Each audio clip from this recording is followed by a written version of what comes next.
buenas tardes a toda la audiencia de todos los fuegos por AM 1570 Radio Rebeldes. Ahí va, ahí va. ¿Cómo andamos, Javi? ¿Qué tal? ¿Cómo estás? Bueno, con un poquito de fresco, sí. Razonable, pero bueno, acá estamos. Es lo único fresco, porque todo lo demás es otra cosa. Está un poco más caldeado. Dayana Álvarez, ¿qué dice Dayana? Hoy, ¿quién va a dar las coordenadas? Te desentendés. Y bueno, está bien. Mucho trabajo.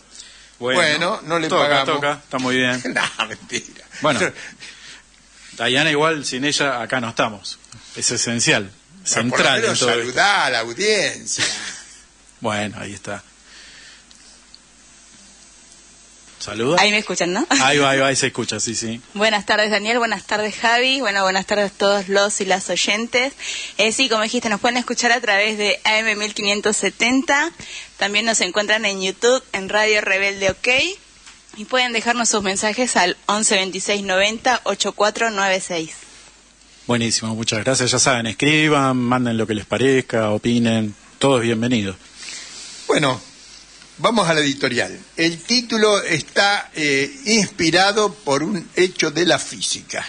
Bueno. Ya van a ver. Es lo tuyo un poco, ¿no? Es un poco lo tuyo. Sí, pero no me vino directamente.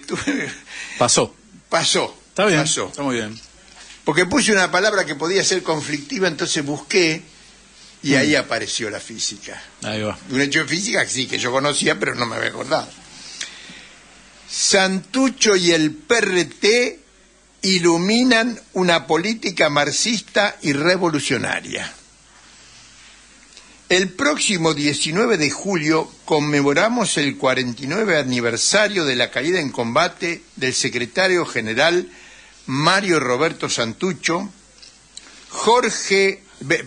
Benito Jorge Urtiaga y Domingo Mena, integrantes del Buró Político, Liliana Delfino del Comité Ejecutivo y Ana María Lancilotto y Fernando Hertel de la Secretaría del Buró Político del Partido Revolucionario de los Trabajadores.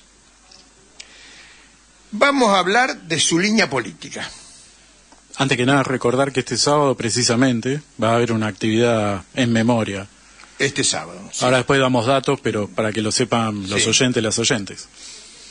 Bien. En la década de 1960, las principales discusiones dentro y entre los partidos que se definían marxistas, que simplificaremos con un fin didáctico, eran acerca del carácter de la revolución, las vías de la revolución y la caracterización de la etapa. Bien. Las dos primeras en el nivel estratégico y la tercera en el orden táctico. Son conceptos relativos. Me dicen, no, pero esto es estratégico. Sí, bueno. Esto es táctico con respecto a tal estrategia. Claro. Puede ser, si hay una estrategia mayor, algo que es estratégico, que yo para la Argentina, puede ser táctico para la Revolución Mundial. Claro. Son conceptos relativos. Perdón, Adelante. Carácter de la revolución en la Argentina. Acerca de su carácter había varias fórmulas. Revolución nacional, que sostenían las distintas agrupaciones del peronismo revolucionario. Revolución democrática popular antiimperialista del Partido Comunista y sus desprendimientos, el PCR y Vanguardia Comunista. Revolución antiimperialista y socialista del PRT y revolución socialista y antiimperialista de algunas columnas de la FAL, la OCPO y alguna otra organización. En el caso del PRT, su fórmula remitía a un proceso ininterrumpido de revolución antiimperialista y socialista porque consideraba a Argentina una semicolonia del imperialismo, primero inglés y después norteamericano, en el que las relaciones de producción capitalistas eran ampliamente dominantes. a veces se piensa que es contradictorio ser dependiente y ser capitalista. No, el mejor ejemplo de eso es la Argentina. Argentina es un país capitalista, pero dependiente. De hecho, ahora mismo estamos así. Peor, de eso vamos a hablar. Por eso iluminan para la actualidad, cuando digo iluminan para la actualidad. Claro. Bien, aclaramos que para nosotros, en acuerdo con los clásicos del marxismo, en nuestro país, Silvio Frondizi, Ernesto Guevara y Milciades Peña, la burguesía nacional es en primer lugar la gran burguesía del propio país, más allá de sus intenciones políticas. Vías de la revolución, el otro tema estratégico. En cuanto a las vías de la revolución, las fórmulas que no incluían las fórmulas del carácter de la revolución, ¿no es cierto? Las fórmulas que no incluían el carácter socialista llegaban a su formulación porque consideraban que había un sector de la clase capitalista interesada en una revolución nacional. A ese sector lo comenzaron a llamar burguesía nacional. Ahí aparece la famosa burguesía nacional del peronismo y del Partido Comunista. Que no es con sus diferencias, matices y... Pero no es un concepto del marxismo, es un concepto que viene de afuera. Y de allí desprendían una estrategia de huelga general y o insurreccional en la que esa supuesta burguesía nacional jugaría un papel importante. Las que caracterizaban al país como capitalista consideraban que la burguesía y sobre todo sus sectores grandes y los monopólicos no tenían interés en una revolución nacional. Por lo tanto, su estrategia era la de la guerra popular, que incluía las insurrecciones parciales y general como método para construir en el proceso de la lucha una fuerza militar revolucionaria. Esta línea se basaba en la experiencia de Vietnam, país en el que las potencias imperialistas intervenían militarmente para derrotar la revolución. En 1968, el cuarto congreso del PRT menciona su fórmula 6 veces como socialista y antiimperialista, al revés, y 2 veces como antiimperialista y socialista, pero ya para el quinto congreso lo hará siempre como antiimperialista y socialista. Respecto, tiene que ver con esa discusión que hubo... que hemos tenido en estos días, sí. Perdone la audiencia, pero no que tiene que ver con el acto del sábado. Ahora después charlamos de eso. Bien. Respecto a la caracterización de la etapa, el PRT consideraba que se vivía una situación prerrevolucionaria en lo que hubo amplias coincidencias con otras fuerzas y partidos marxistas. En eso mucho no había discusión. El PRT, a diferencia de las fuerzas izquierdistas, resolvía su relación con el peronismo caracterizando que en este había un sector dirigente burgués y burocrático, con Perón a la cabeza, que formaba en el campo de la contrarrevolución, y un sector obrero y revolucionario, con el cual se desprende, por eso no lo puse, realizar alianzas y acuerdos. Claro. A diferencia lo cual no es menor, ¿no? En los debates históricos, claro, vamos a decirlo, ¿no? Esta es una fórmula propia de Santucho. Claro. Propia de Santucho. Y a diferencia de esos sectores izquierdistas, no se proponía como tarea central la desperonización de las masas, que les molestaba mucho a los peronistas, sino tener las propuestas políticas más justas y más acertadamente revolucionarias, que por serlo serían tomadas por las masas independientemente de sus sentimientos políticos. Es otra concepción muy distinta, la realidad es muy distinta. Como efectivamente ocurrió en muchos hechos protagonizados por la clase obrera y el pueblo, entre los que podemos mencionar como casos emblemáticos la liberación de los presos políticos con el Devotazo y las jornadas de junio y julio de 1975, también mencionadas como Rodrigazo. Después de la derrota de la revolución, al no haber una situación prerrevolucionaria y por el aniquilamiento del PRT, que, como en la física, al chocar un electrón con un positrón, electrón materia, positrón antimateria. Pero son los dos materiales, nada más que se llaman así. Al chocar el electrón con el positrón, ambos se aniquilan, dando lugar a un fotón, o sea, luz. Le cuento, cuando yo había puesto el aniquilamiento del PRT, digo, me van a saltar a la yugular los sectores izquierdistas. Entonces digo, a ver, entonces puse aniquilamiento en el Google y aparecieron muchas cosas que yo... Claro. Y apareció esto de la física, y yo lo sabía esto, pero no me había acordado. Cuando lo leo digo, claro. Ahí está, lo metimos. Entonces queda luz. Bien.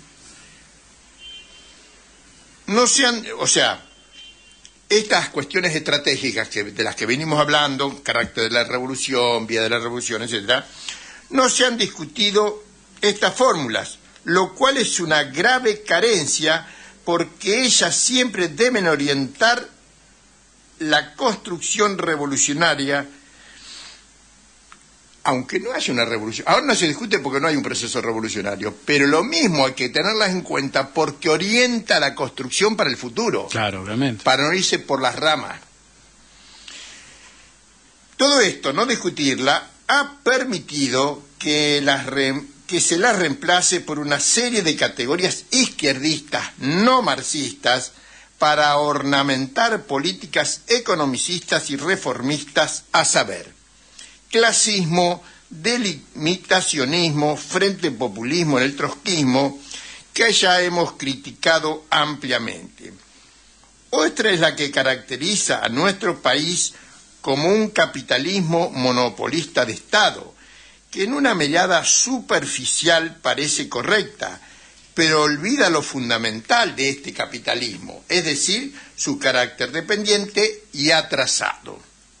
Lenin usó esta categoría para calificar a la Alemania de la Primera Guerra Mundial, capitalismo muy distinto al de la Argentina de ayer y de hoy. Una política para el presente.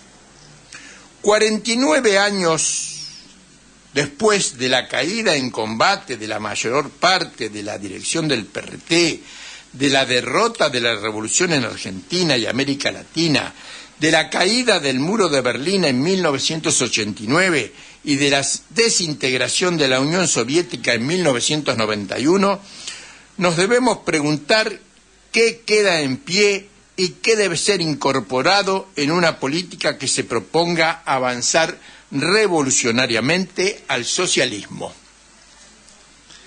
Se mantienen las caracterizaciones estratégicas. En Argentina, no solo las relaciones de producción capitalista siguen siendo dominantes, sino que se han extendido a todas las regiones del país. Pero este capitalismo sigue teniendo la misma matriz original. Derrotado el tibio proceso de industrialización por sustitución de importaciones, es un capitalismo que ha seguido evolucionando al calor del mercado mundial, hoy dominado por el capital financiero norteamericano hegemónico en Occidente. Por suerte tenemos que aclarar, antes era en todo el mundo, ahora es en Occidente.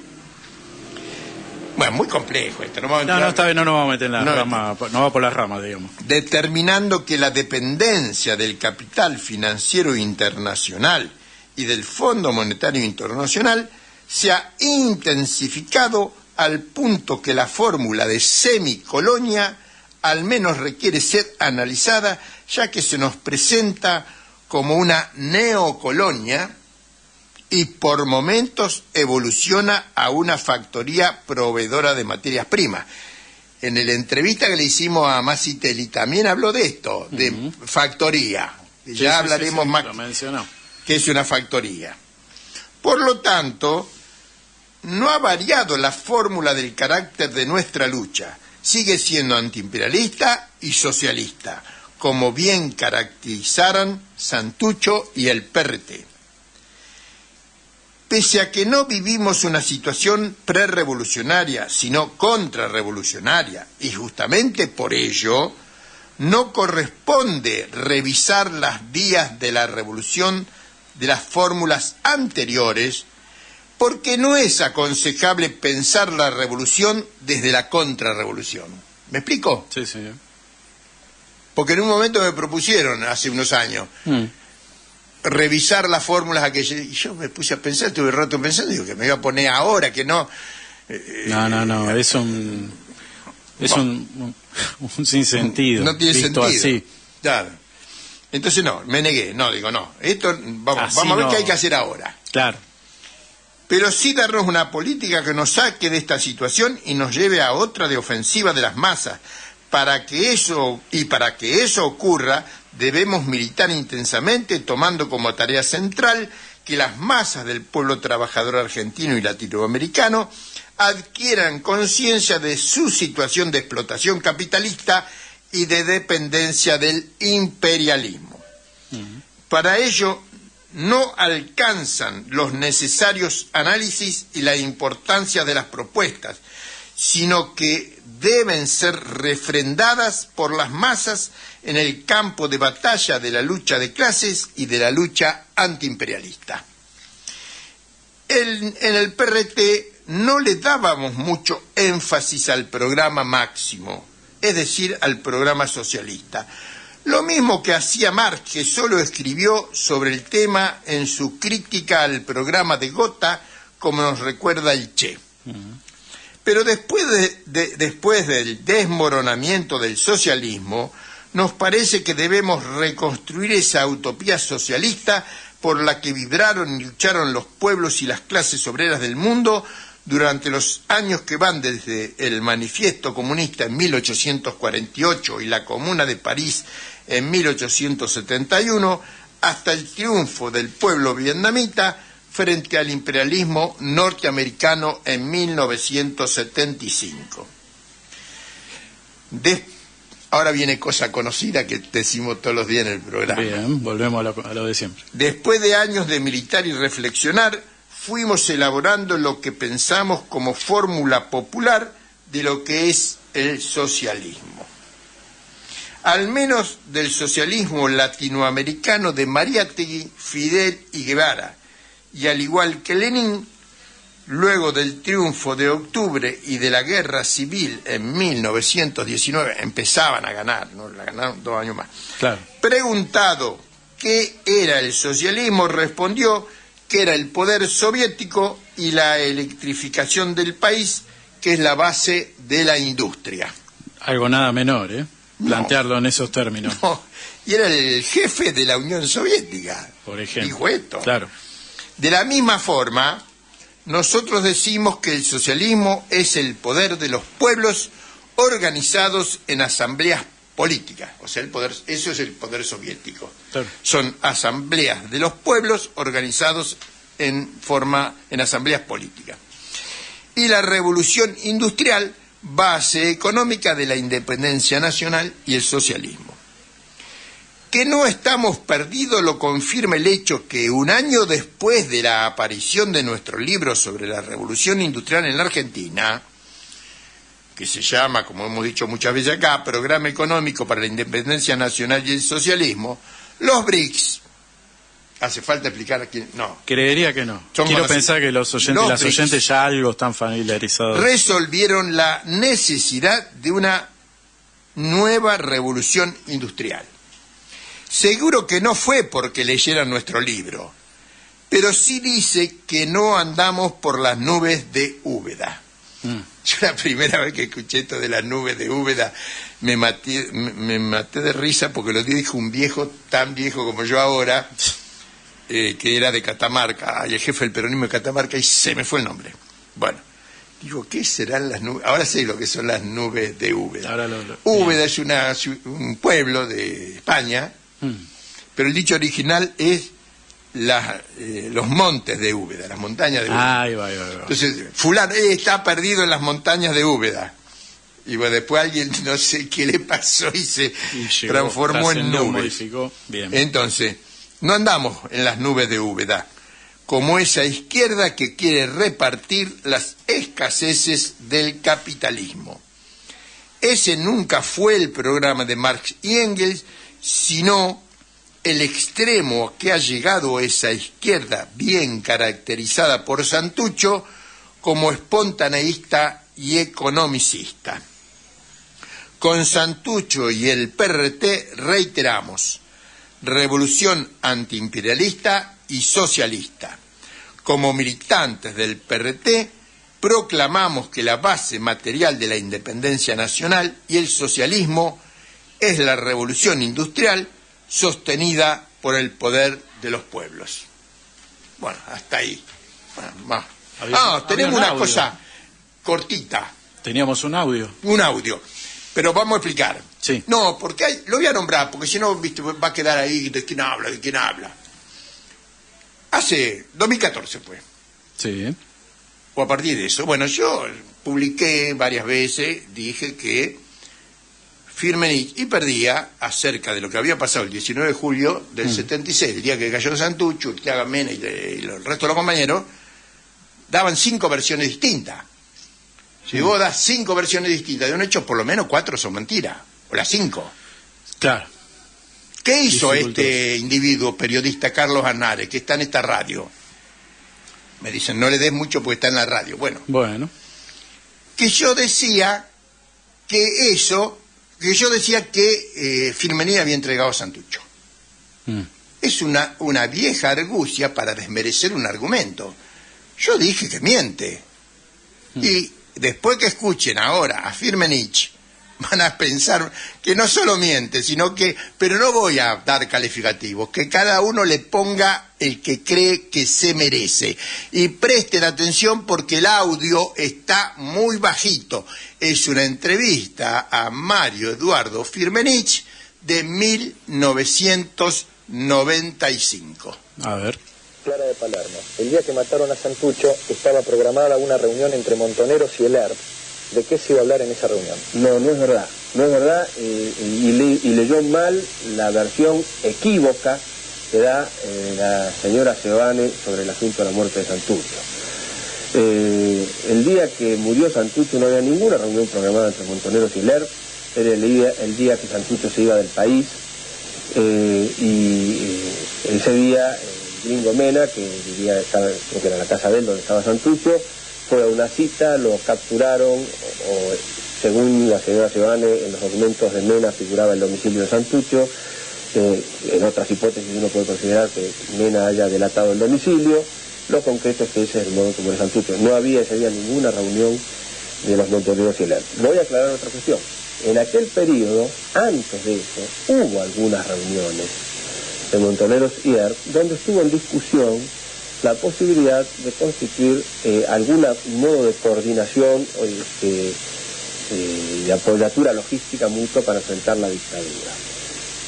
Por razones, digamos, con fundamentos de necesidad. Pero cuando profundizamos la discusión política, concluimos que los fundamentos de necesidad no podían ser superiores a los fundamentos de acuerdos políticos. Si no existiendo acuerdos políticos, no se podía proceder a ninguna forma de unificación logística. Creo que esas fueron las reuniones que hubieron en ese momento con Santucho. Ese día no había ninguna. Bueno, en 1 minuto, 32 segundos, Firmenich niega 5 veces, en distintos tonos enfáticos, una reunión que está probado por múltiples fuentes que se iba a hacer. Además de eso, hay otras 4 versiones más, una que dio Perdía en el libro de Guillermo Cabiasca, es parecida, y después hay otras 3 más.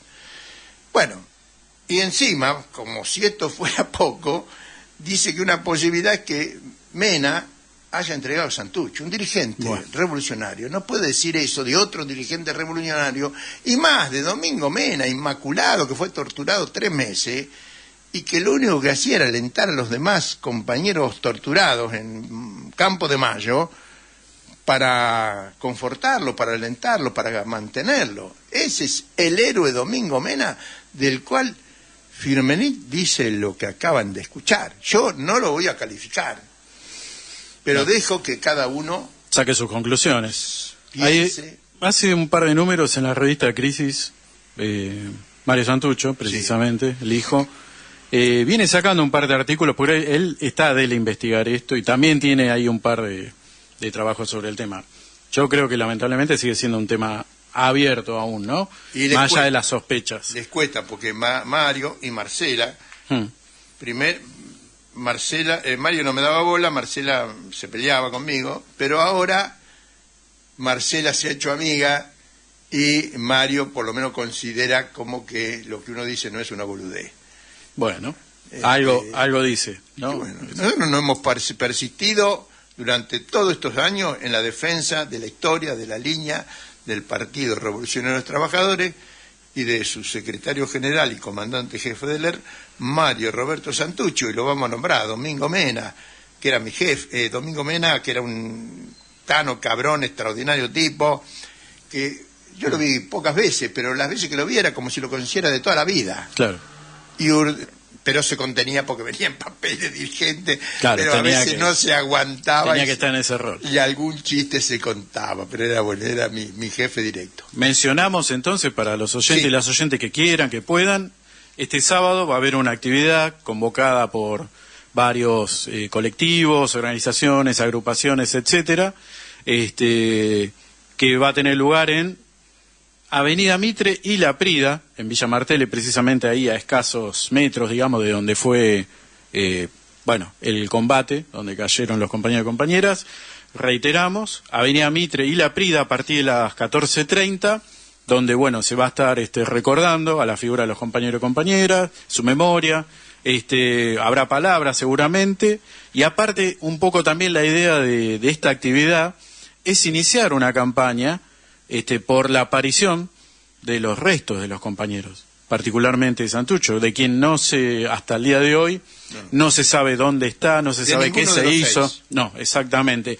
Y es bien sabido que sus cuerpos fueron exhibidos, ¿no? Para parte en Campo de Mayo, y otras cosas bastante despreciables. La idea es esto, como que empiece, porque va a ser el 49 aniversario de este evento, y la idea es iniciar una campaña para empezar a reclamar y pedir, de modo colectivo, más fuerte, ¿no?, que esta situación de alguna manera se resuelva, se notifique, se informe qué pasó, qué se hizo, dónde están.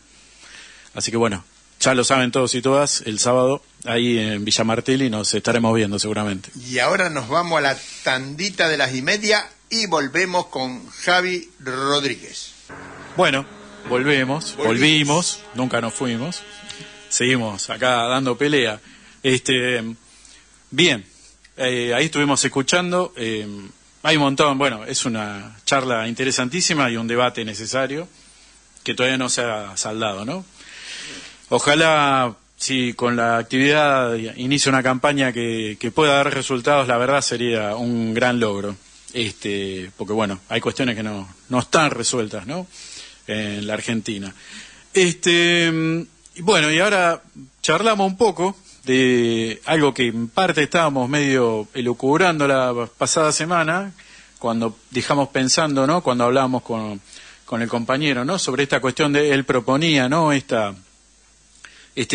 proyecto, ¿no?, de recuperar un proyecto político en función del pueblo, ¿no? No hace falta que diga mucho. Que obviamente dice algo sobre lo que sabemos que tenemos muchas dificultades, es precisamente en lo que está sucediendo. Estamos teniendo un gobierno y un grueso del sector de la política formal, burguesa, pongámosle el nombre que quiera, que está en cualquier otra cosa menos precisamente en las necesidades e intereses de los sectores populares, de los laburantes, ¿no?, de los docentes, los jubilados, muy lejos de eso. Pero, pasaron un par de cosas en estos días que son dignas de tener en cuenta, porque a mí se me hace la impresión, veníamos más que nada viendo esta cuestión de que este es un año electoral, que vienen teniendo lugar elecciones que con poca, participación, con un nivel de despolitización importante, y con un sector de la política, ¿no? La política parlamentaria burguesa, los partidos, ¿no? Del sistema, que poco y nada se preocupan precisamente por estas cuestiones. A nadie, digamos, le está preocupando demasiado lo que está pasando, y todos dejan hacer, y cada uno básicamente está como interesado a ver cuál es el pedacito de la torta que le toca. Pero bueno, pasaron un par de cosas estos días que dejan pensando, ¿qué pasó? ¿Cómo va a seguir esto de ahora en más? ¿Por qué? Decíamos que estamos en un año electoral. Estamos en un año en donde hubo que hacer un endeudamiento gigantesco por parte del gobierno para no colapsar, ¿no? El dinero que llegó del FMI, de otros sectores, ¿no? Bancos privados y demás, que, digamos, se endeudó con la idea de tratar que esto no colapse hasta octubre más o menos. Ese es el gran plan, ¿no? Mientras se siguen haciendo recortes, ¿no? Y de plan tiene poco. Es un plan que le sirve a 5 personas, a 10, a 20, no sé. Pero a nosotros y a nosotras, lejos de eso está. Bueno, viene siendo todo como una suerte de ir parchando todo en el camino, porque así es el plan. Y en estos días tuvieron lugar precisamente a los que históricamente suelen ser los reclamos, por un lado, del sector de jubilados, que viene manifestándose y que de a poco, mal que mal, viene sumando adhesiones de otros espacios en lucha y demás, ¿no? Tratando como de ganar en volumen la ocasión de los miércoles, donde normalmente tienen lugar sesiones en el Congreso, para que se traten algunos de todos estos temas, ¿no? Ahí está la cuestión del financiamiento hospitalario, está el Garrahan, está el financiamiento educativo, ¿no? De los sectores universitarios, ¿no? Y un montón de otras cuestiones, ni hablar el de los jubilados, que es el principal, el movilizador, el que viene llevando adelante, digamos, como esta suerte de punta de lanza de la movilización popular, que todavía sigue siendo mínima, pero bueno, sostenida. ¿Qué pasa? ¿Vos te acordás que hace un año, literalmente hace un año, se había sancionado lo que fue la ley Bases, que supuestamente tuvo las cualidades de darle la excepcionalidad de ciertas disposiciones, ¿no? Al gobierno, al Poder Ejecutivo en particular, para, entre comillas, llevar adelante acciones, muchas por decreto, porque se supone que había una emergencia económica, administrativa, financiera, etcétera. Es más, cito, la ley 27.742, ley de bases y puntos de partida para la libertad de los argentinos, uno se pregunta cuáles argentinos, pero bueno, de los argentinos, establecía que el pretexto de todo ese bodoque que metió básicamente Sturzenegger era la emergencia pública en materia administrativa, económica, financiera y energética, que básicamente se saldó después con recortes, revientes, cierre de organismos y todo lo que ya sabemos. ¿Qué pasa? Eso fue hace un año. La sanción de esa ley culminaba ahora en julio, precisamente el 8, porque tenía un año de existencia, digamos, de vigencia.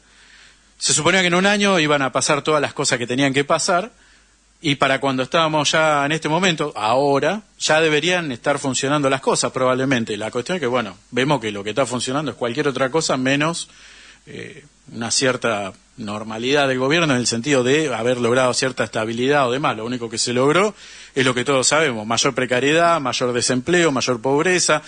Se suponía que se había logrado estabilizar el tema inflacionario, y ahora de a poquito, de hecho hoy mismo el INDEC volvió a anunciar una nueva suba inflacionaria, se está disparando, al dólar lo están sosteniendo con esa guita que entró, ¿no?, del préstamo del FMI, pero todos y todas los... Todo en base a deuda.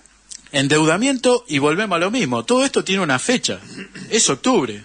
Digamos, no es, mirá, como ellos plantean, logramos el ordenamiento de la macro y de acá en más, no sé, arranca un plan que esto va a hacer funcionar el país. No hay plan. Acá lo único que se hizo es recortar para que más o menos den los números, o sea, se le quitó guita de sectores de lo popular, no se logró generar, porque si vos me decís, bueno, mira, había un despilfarro, pero podemos hacerlo andar, no hubo recaudación, digamos, todo eso nada más lo que entre comillas está haciendo que funcione todo es nada más que se recortó, y con eso se está aguantando, pero digamos, esto hace agua por todos lados. La guita que entró era para que no se dispare los precios, el dólar, la inflación, y esa guita ya con el rojo fiscal que hay, nada, estamos en una situación grotesca. Robelli ha hablado infinidad de veces, esto por supuesto él lo explicó mucho mejor, hoy va a estar Gerardo también, seguramente va a estar hablando de este tema, porque la pregunta de fondo es, ¿cómo se va a sostener todo esto? El 8, o sea el jueves, el martes que pasó, era el último día que tenía vigencia este famoso decreto, bueno, la ley 27.742, ¿no? La ley bases. Uno decía, bueno, mira, esto está cerrando.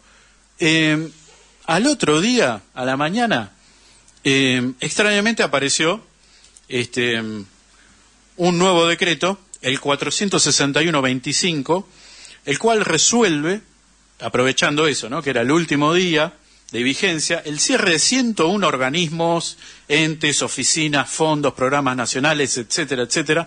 De hecho, el otro día ya estaba bajo anoticiamiento, digamos, la cuestión del cierre de seguridad, de vialidad nacional, junto con un montón de otros entes, organismos y demás.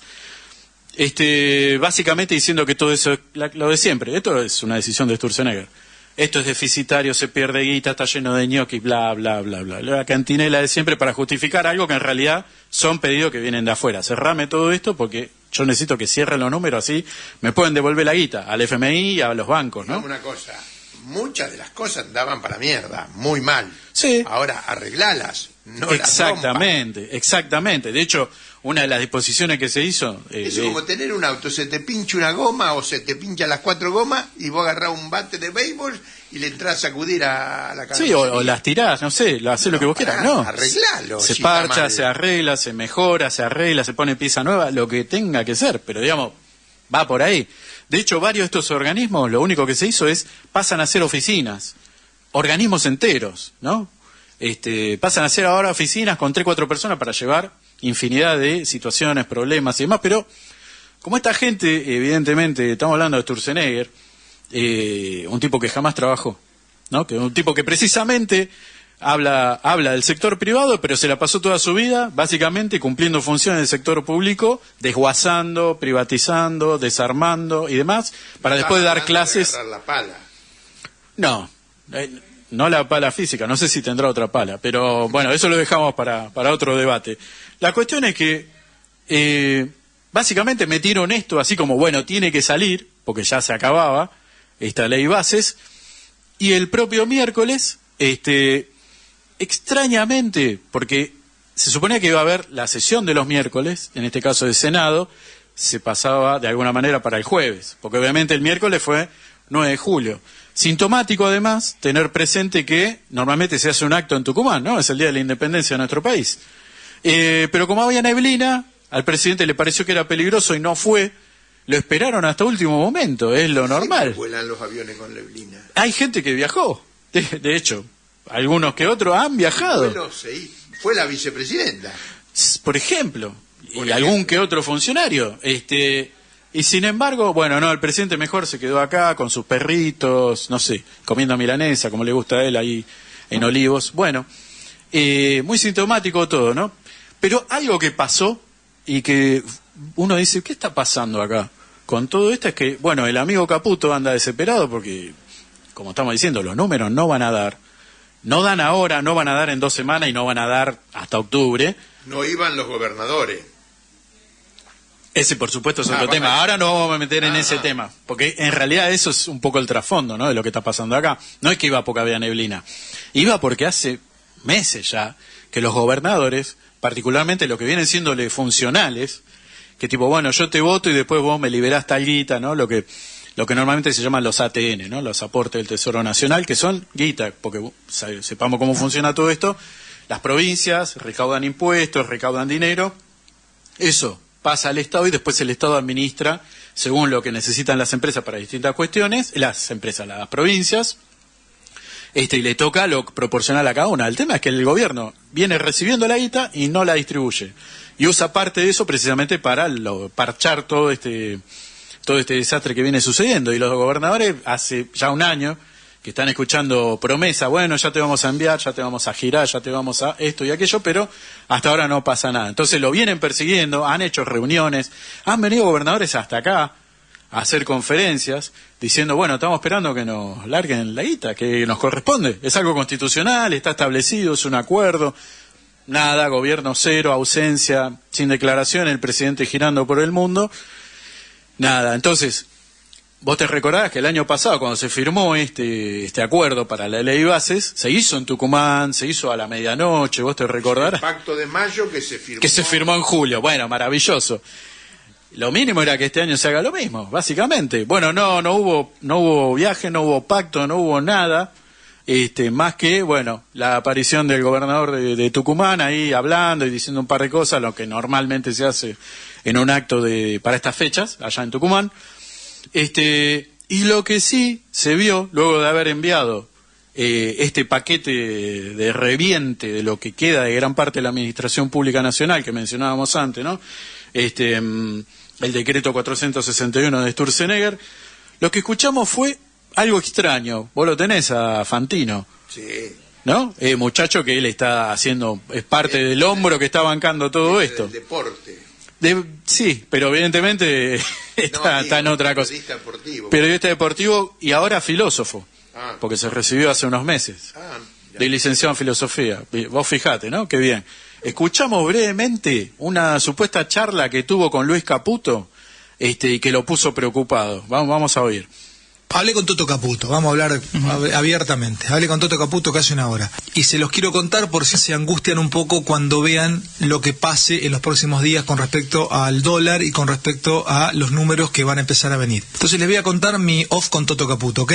Voy a romper el off con Toto Caputo. Hay 3 reactores de la nave espacial. Hay un reactor que se llama déficit de cuenta corriente, hay otro reactor que se llama tipo de cambio, síganme, pues lo leo con Toto, y hay otro reactor que se puede llamar déficit o se puede llamar superávit fiscal. ¿Qué dice Javier permanentemente? El superávit fiscal no se negocia. Porque, ¿sabes? El reactor no se negocia, boludo. Son tres reactores. Si un reactor empieza a andar mal, la nave se te pone de cabeza.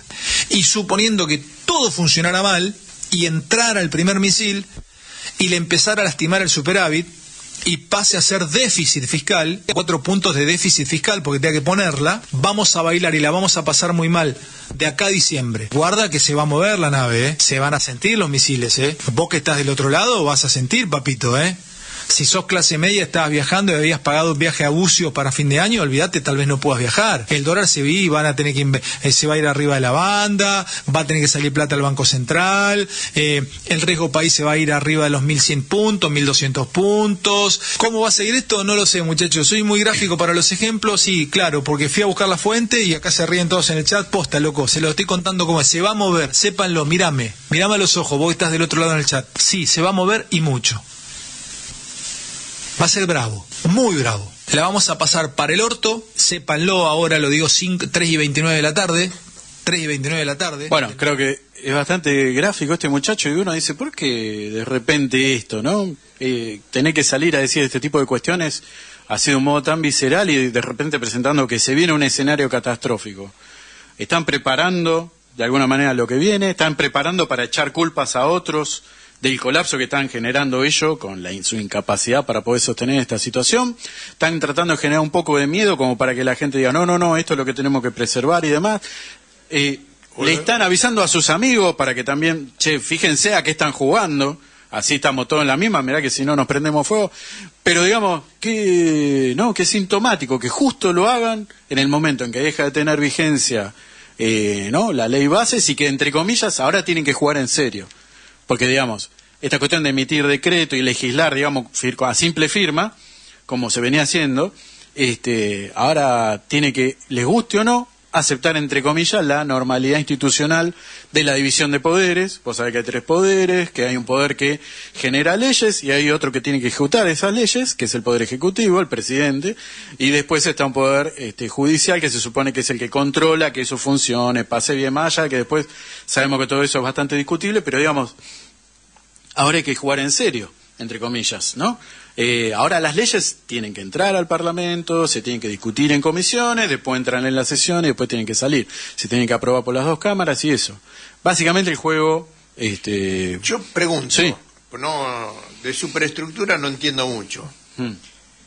Pero esto es una reunión que tuvo el periodista Sí, Fantino. Fantino con Caputo. Con Luis Caputo. Caputo le dijo todo esto. Eso dijo él. Después... Pero uno puede pensar, a ver si yo... Puedo pensar o que lo van a echar o que se quiere ir. O ese no, está muy lejos de... Y no sé, yo... Esa hipótesis la podemos poner. Para mí es una hipótesis. Pueden ser las dos cosas. Yo todo cuando junto. te escuchaba, ya Sí. Horacio lo ha dicho muchas veces, pero cuando te escuchaba refresqué. Es como que robemos todo lo que podamos ahora. Porque explota todo. Algo así. Hagámosles los deberes al Fondo Monetario Internacional, hagámosles los deberes a BlackRock, hagámosles los deberes al Capital Financiero Internacional, llevémonos todo lo que podamos del país y veamos hasta dónde da. Hasta Claro. donde podamos. Eso es la sensación que da. Y un poco de algo de eso evidentemente hay. ¿Por qué tiene que salir Toto Caputo, entre comillas, a hablarle este tipo de cuestiones a alguien como Fantino, que es aparte uno de sus principales referentes en términos de difusión, ¿no? de publicación de sus ideas, novedades, noticias? Si te está hablando Fantino, estás escuchando de primera mano lo que están discutiendo ahí en los círculos de la mesa chica del poder, ¿no? Bueno, hubo una sesión en el Senado. Ya deben estar los oyentes y las oyentes al día que se buscó por todas las maneras algo tan simple como una sesión de Senado, que tenía que pasar, lo mismo que pasa en las sesiones de diputados. Se buscó que no inicie, que no tenga lugar, que no haya temario, que no haya quórum. Cuando hubo quórum hubo gente que se levantó y se fue. Después, cuando se quiso armar el temario, se habló de que el temario no iba, no estaba acordado y demás. Bueno, se hicieron un montón de otras cosas, hasta se llegó a la barbaridad de que cuando se llegó el momento de votar se apagaron las pantallas. Y se apagaron los botoncitos para votar, algo que no existe en ningún lugar del mundo. Se terminó haciendo una votación a mano alzada, donde se aprobaron cosas tan básicas y elementales como, por ejemplo, finalmente un incremento del 7,2% en las jubilaciones, una suba de emergencia de 40.000 pesos para los jubilados, y algunas otras cuestiones que estaban dando vuelta por ahí y no viene al caso, pero digamos... Esto después salieron todo el grupo de trolls libertarios, ¿no? Digamos, todo esto que le hacen bandera, ¿no? A este tipo de cuestiones. Ahí estaba el Gordodam, otro Fran Fijapi, un montón de otros, los libertarios que salen a decir sus barbaridades.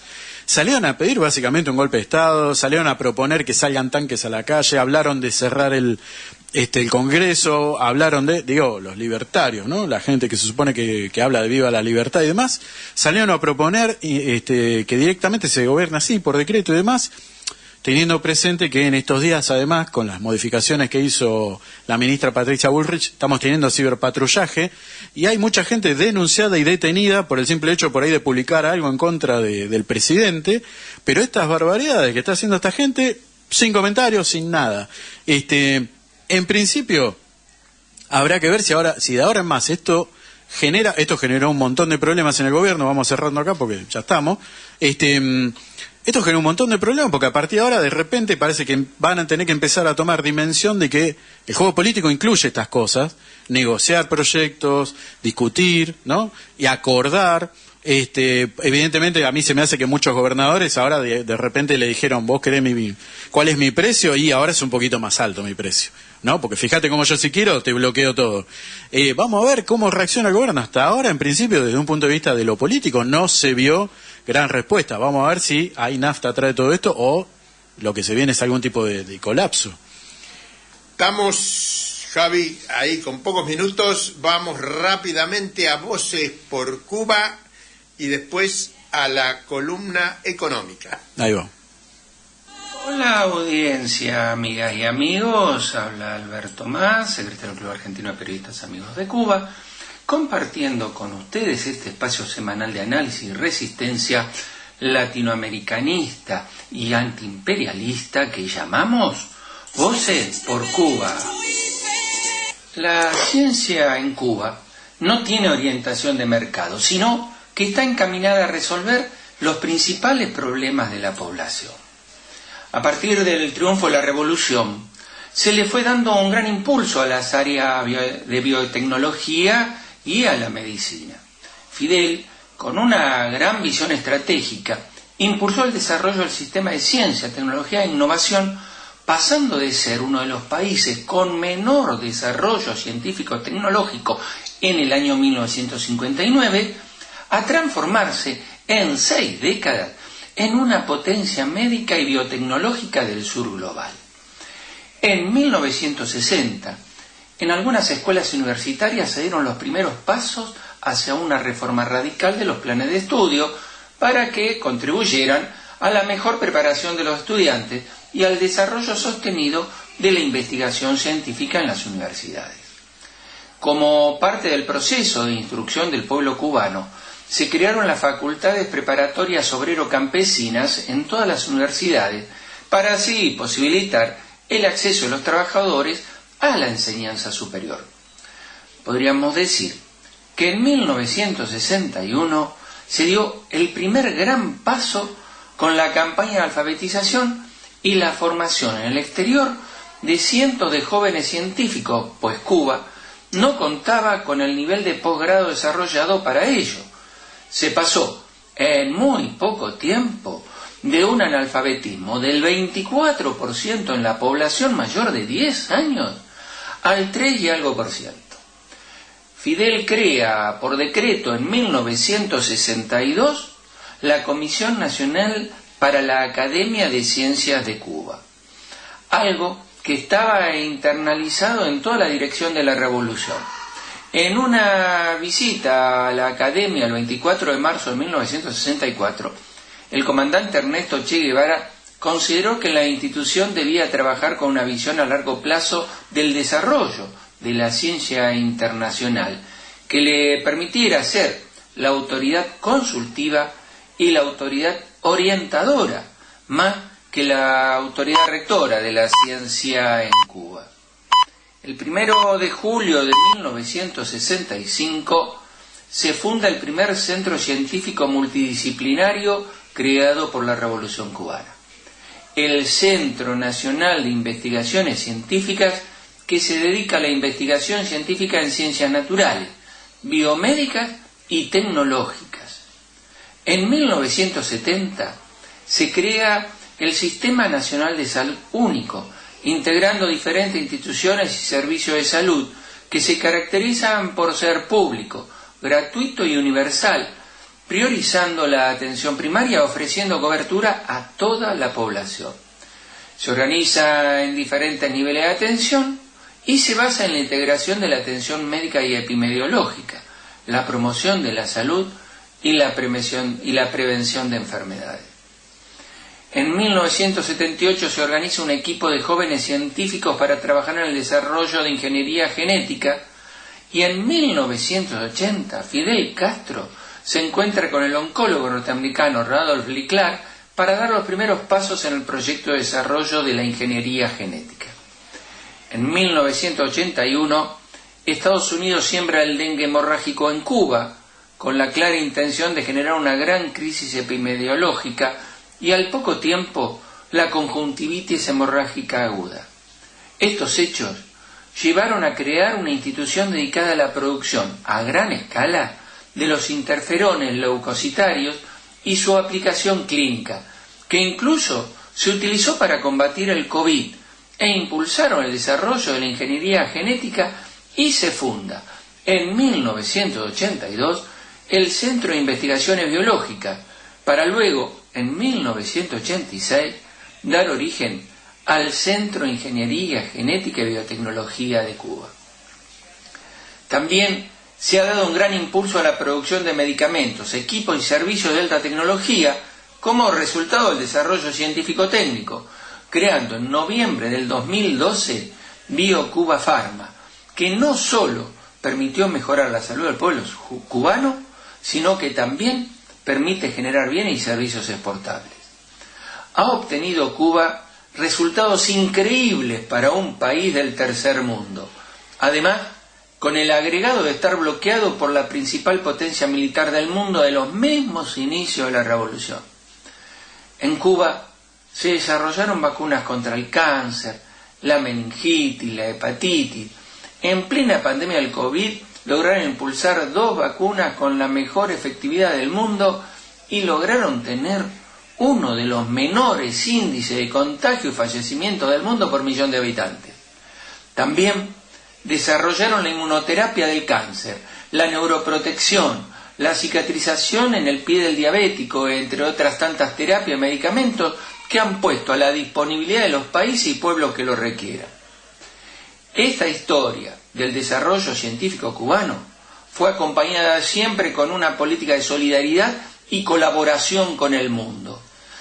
Ya en 1963 desarrolló la presencia de las brigadas médicas en el exterior con los pocos recursos que tenían en ese entonces.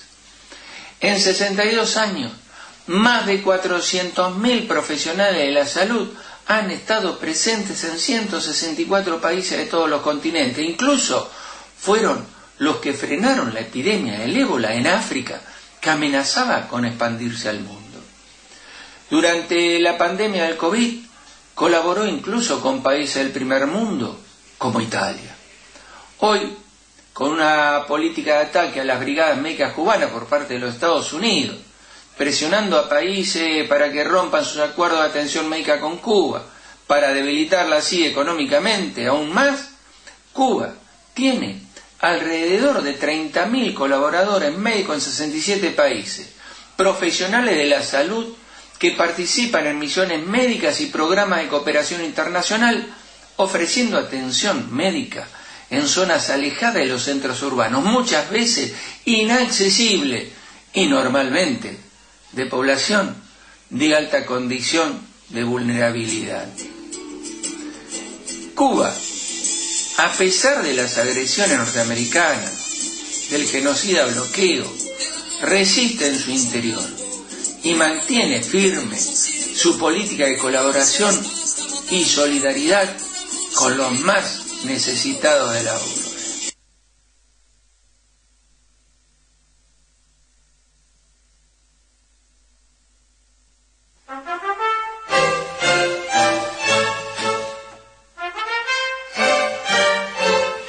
Bueno, estamos en la segunda hora del programa Todos los Fuegos por AM 1570 Radio Rebelde, y acá estamos con el economista licenciado Gerardo De Santis. Es mi hermano, así que si se escapa alguna cuestión así más confianzuda, sepan comprenderlo. ¿Qué tal, Gerardo? ¿Cómo estás? ¿Qué haces, Daniel? Bien, muy bien, todo en orden. Ayer te enteraste, ¿no? Te enteraste que salimos campeones de básquet de La Plata. No me enteré, Nico me dijo que iban a la final, pero después no me enteré más nada. Pero bueno, buenísimo. Ganamos por 18 puntos la final. Espectacular. Bien. Contá que tu hijo juega ahí. Sí, Nicolás juega en Reconquista y le ganó al histórico de las últimas 2 décadas, campeón de La Plata. Muy bien, felicitaciones, espectacular. Una familia de basquetbolistas, digamos, porque vos jugabas, yo jugaba, Ernesto, tu hijo mayor jugaba, claro. Tu hijo más chico juega. Sí. El básquet fue el deporte fuerte, no, bueno, de la rama paterna. Ahora, Silvia era una atleta de alto nivel. La madre de Nicolás. Alto nivel, lo que pasa que, bueno, no sé. Nosotros no éramos atletas, nosotros jugábamos al básquet, no éramos atletas. Sí, pero ella corría en el barrio, nada más que era buena. Claro. Ahí en la pista de atletismo del Parque de Loma de Zamora, iba a entrenar ahí, le quedaba una cuadra de la casa, y tenía 12.7 en los 100 metros en el año 60 y pico. Competía con Emilia Dirkal, le ganaba, claro, la otra tenía 25 años y tenía 15. Salía segunda. Con la campeona argentina. Muy bien, el deporte es un buen complemento, digamos. Bueno, y ahora, ¿qué coneja nos está haciendo correr este gobierno? Y está brava la cosa. La actividad económica, después de una recuperación, digamos, muy heterogéneo todo, ¿no? Porque hay sectores que no se han recuperado y otros que sí, pero en promedio te da que, bueno, ha habido cierta recuperación entre el primer trimestre del año pasado que estábamos en el fondo del pozo, al primer trimestre de este año. Ahora, los datos que estamos viendo del segundo trimestre son que la economía se planchó, o sea, el nivel de actividad se quedó ahí fijo, y eso da como resultado que persiste el deterioro en términos de pérdida de puestos de trabajo formal. Está disimulado eso porque una parte de esos trabajadores formales del sector privado se pasan a monotributistas, bueno, pasan a cierto grado de informalidad. También se sigue viendo el problema de buena parte de las empresas. Se quebraron en este año y medio 13.000 y pico, casi 14.000. Bueno, ese deterioro se mantiene. Los salarios reales de los formales, privados, que son los que están mejor, tiene con el índice de precio del INDEC, empatan o a veces le ganan por un punto a la inflación, pero con el índice de precio real, que sería una canasta con más servicios, que es efectivamente lo que consumimos, en realidad el deterioro sigue. Estoy hablando de los salarios privados formales, o sea, los mejores. Están mejor. Todo lo demás pues, lo pones para abajo en la lista. Después también está la cuestión de que el proceso de importaciones ha tomado volumen, o sea, tardó más o menos un año desde que el gobierno lo empezó a promover, pero ya ahora es masivo, y en bienes que van de los más sofisticados a naranjas de Egipto o fideos. Trapo de piso te iba a decir. ¿Cómo? Trapo de piso. Claro, digamos, bienes de muy baja complejidad productiva, son y eso, esos productos importados vienen porque está intervenido el mercado cambiario, el precio del dólar, entonces el dólar es barato. Si bien ahora hay un temblor, ¿no? Hay un pequeño temblor, pequeño entre comillas, porque vamos a ver qué pasa, pero todos esos productos importados han entrado y van a seguir entrando porque ya están comprados, y están comprados al dólar anterior, o sea, baratos, lo que no quiere decir que no te vayan a aumentar el precio de esos productos un poco, porque como el costo de reposición va a ser más alto, porque viste que el dólar pasó de 1.150 a 1.250 mayorista, o sea, un poquito eso se va a notar en los precios. Igual sigue siendo un dólar barato, y sigue convirtiendo a la Argentina en un país caro para los turistas, no viene nadie, y barato para irse a hacer turismo afuera de la Argentina, que es uno de los puntos donde uno puede ver la entrada de divisa o la salida. Pero el resumen de la cuenta corriente de la Argentina es que te da un déficit de 15.000 millones de dólares al año. 15.000 millones de dólares, cuenta corriente. Claro. Todo lo que vendemos por exportaciones, bienes, servicios, todo eso contra lo que compramos, ahí están los intereses también, porque es un gasto corriente, los intereses de la deuda. Todo eso te da un déficit anualizado de más o menos 15.000 millones. Las estimaciones del gobierno han sido bastante erróneas y del fondo, porque en el acuerdo firmaron entre ambos que el déficit de cuenta corriente iba a ser 0,4 del PBI y va a ser 2% del PBI. O sea, un número 5 veces más grande.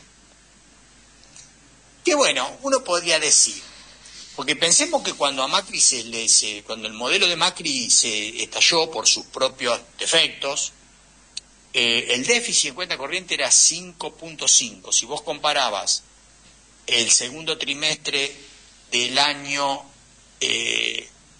18 contra el año que va, desde el segundo trimestre del 18 al segundo trimestre del 19, el déficit en cuenta corriente de Macri fue de 5.5 del PBI.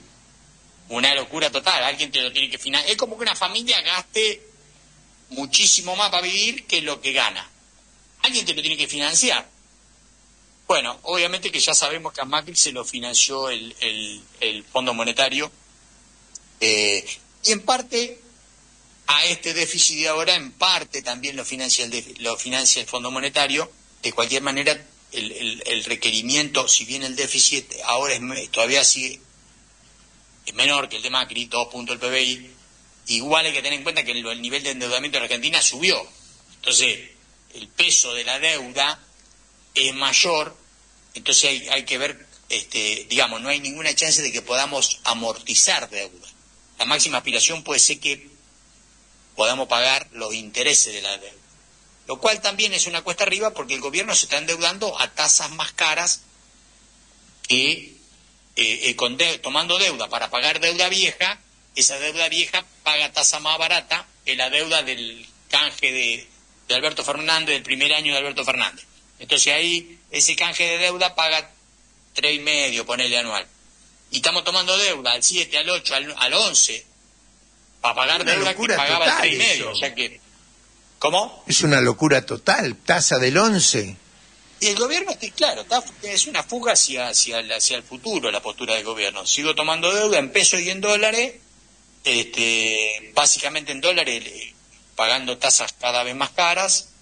Y bueno, la incertidumbre sobre el modelo macroeconómico se palpa, se siente.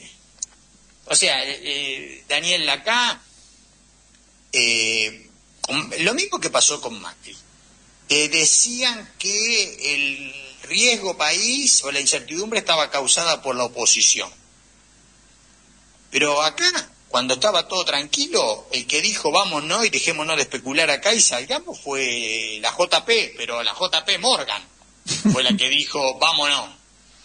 O sea, ahí empezó la corrida esta que estamos viviendo. Cuando el JP Morgan dijo, dejo de ser carry trade en la Argentina y me llevo, saco los pesos que tengo, trajo dólares, lo cambió por pesos y especuló. Ganó el 10% en 2 meses, el 10% en dólares, porque compró el dólar barato y se fue. Y después de irse anunció que se iba. Entonces la corrida empezó, o sea, eso alertó a todos los otros jugadores, grandes, pequeños, medianos, lo que sea. Y fíjate que a pesar del acuerdo con el fondo, que fue un acuerdo muy grande, solo superado por el apoyo que Trump le dio a Macri en la gestión anterior, eso nos generó confianza. El modelo macroeconómico siguió perdiendo dólares, el Banco Central siguió sin acumular reservas, la actividad, si vos te mirás las importaciones suben, pero si vos te fijás qué cosa sube, son los bienes de consumo y autos, no máquinas, porque si vos me decís estoy endeudando en la cuenta corriente del sector externo porque estoy trayendo máquinas o turbinas para una represa, qué sé yo. No, estamos trayendo bienes de consumo y autos, y después estamos gastando en turismo, una cifra o sea, no estamos gastando en componentes que expandan la economía. Exactamente, que nos permitan tener capacidad de repago del endeudamiento. Además, una cosa, porque este gobierno dice que es liberal. Un liberal te dice, primero tenés que ahorrar para financiar la inversión. Distinto a que lo que dicen los keynesianos, que te dicen, vos invertí, que de algún lado va a terminar borrando a alguien. Y se invierte si hay expectativa futura de ganancia. Los liberales, ¿qué te dicen? No, primero ahorra. Este gobierno, ¿qué te dice? No vamos a invertir saquen los dólares del colchón para gastar. O sea, este gobierno lo que te dice es, gastá tus ahorros en consumo corriente. Sí. O sea, exactamente lo contrario de lo que dicen. Por eso, de liberal no tiene nada, tiene todos los precios intervenidos, tiene el tipo de cambio intervenido, que además te implica que te determina el precio de todas las importaciones y de todas las exportaciones. No es que el precio del dólar es un solo precio. Es un precio que te determina el precio de cientos de miles de productos que consumimos cotidianamente, muchos de los cuales son importados y muchos de los cuales son fabricados acá, pero como compiten con los importados, al fijar el precio del dólar, está fijando el precio del importado que compite con el bien que vos fabricás acá. O sea que todos esos precios están intervenidos. Son baratos, son caros en dólares, y porque en realidad hay un precio que está intervenido que es el dólar. Entonces pasa esta cosa extraña, que un país que está endeudado, súper endeudado en dólares, anda en argentino por todo el planeta dando vuelta haciendo turismo. Una cosa, bueno, y Daniel, hay que ir al canal de YouTube y ver el reportaje que me hace, un amigo común, Walter, en diciembre. Yo ahí le digo, el ajuste que hizo Milei, que ajustó a la clase media y a los trabajadores y a los sectores populares, va a tener el apoyo del fondo y lo van a premiar, porque semejante machazo ajuste, lo dice el propio Milei, el ajuste más grande de la historia, que están pagando los jubilados, los maestros, las provincias, los médicos de carga, los trabajadores informales, etc. Esos son los que están. Va a tener premio, y tuvo premio, porque ya Argentina estaba pasada en nivel de endeudamiento por los estatutos del fondo para que les presten, y le volvieron a prestar. Y no solo le volvieron a prestar, le pusieron una meta de acumulación de reserva, y ahora vinieron y le dijeron, no importa si no la cumpliste. Y además, acordate que cuando se firmó el acuerdo, al otro día vino el secretario de Estado norteamericano y dijo que si había alguna turbulencia, algún problema, ellos estaban dispuestos a ayudar. O sea, un apoyo, y esa plata, como la misma que le dieron a Macri, no puede ser entendida de otra manera que un plan platita para ganar las elecciones. ¿Por qué los apoyos del Fondo Monetario Internacional son planes platita para ganar elecciones? Porque te permiten tener el dólar barato y te generan una sensación de bienestar en una buena parte de la clase alta, de la clase media alta y de la clase media, que es ficticia porque es insostenible a largo plazo, porque solo se mantiene plata. ¿Vos podrías vivir, Daniel? ¿Vos podrías haber vivido toda tu vida, Daniel, pidiendo plata prestada? No, alguna vez tenés que tener plata genuina. ¿Alguna vez tenés que trabajar? Claro, y sí. Bueno, al país, que cuando hay un gobierno como este o como el de Macri, el fondo le da un plan platita. Y nos hace percibir a todos los argentinos que parece que la cosa anda bien, que irte de vacaciones a Miami es una cosa natural. Eso si fuese porque la economía crece y es más productiva, hay un motivo real. Aumentó la productividad de la economía argentina. Somos más competitivos y fabricamos bienes complejos, celulares, que valen 10 millones de dólares la tonelada. Pero no es esa la realidad. La realidad es que nosotros vendemos soja que vale 350 dólares la tonelada y compramos el celular que vale 10 millones de dólares la tonelada. Entonces, ¿cómo podemos ser un país caro en dólares? Porque somos muy productivos o porque nos endeudamos. Vale el caso de la Argentina. Está clarísimo. El dólar está barato porque nos endeudamos. ¿Cuánto puede durar eso? Aparte, Daniel, uno, te resulta, porque vos decís, pasó 4 veces. En la dictadura, con Menem de la Rúa, con Macri y ahora. Y hasta hicimos una película que se llama Plata Dulce. Y sí, ahí te das cuenta la desventaja que hay en el debate ideológico en la sociedad, ¿no? La gente cree que porque yo te diría, hoy, vos me decís, mira, la inflación 1,6, salió el índice. Yo digo, sí, pero la inflación está reprimida, porque está reprimido el precio del dólar, artificialmente, porque estamos tomando deuda. Está reprimida porque dejaron de aumentar las tarifas, viste que suspendieron, hay plan platita. ¿Vos viste que los medios digan que está haciendo plan platita el gobierno de Milei? No, pero suspendió el aumento de las tarifas. Y cuando otro gobierno suspende el aumento de la tarifa, está haciendo plan platita. Pero está haciendo este gobierno y el de Macri fue el plan platita más grande de la historia de la humanidad. No existe otro, más grande.